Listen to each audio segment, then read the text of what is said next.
কথায় আছে যা কিছু অন্তর থেকে নিঃসৃত হয় তা অশুভ হয় না।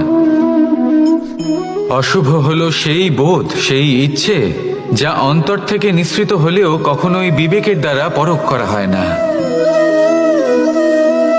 এমনই একটা অনুভূতি হলো ক্রোধ।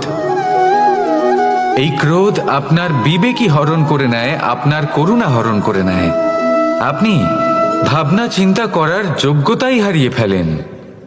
এবার যদি আপনি সংসারকে নিয়ন্ত্রণ করতে চান, ভবিষ্যতের ওপর নিয়ন্ত্রণ রাখতে চান, বর্তমানের ওপর নিয়ন্ত্রণ রাখতে চান, তাহলে প্রথমে নিজের ক্রোধের ওপর নিয়ন্ত্রণ করা শিখতে হবে। কারণ এই ক্রোধ আপনার বন্ধু নয়, এ আপনার শক্তি নয়, এ হলো আপনার দুর্বলতা। আর এটা শত্রুর শক্তি বাড়িয়ে তোলে, আর শেষ পর্যন্ত ক্ষতি আপনারই হয়। তাই এই ক্রোধকে নিজের নিয়ন্ত্রণে রাখুন। অশুভ মন্তব্য আপনা থেকেই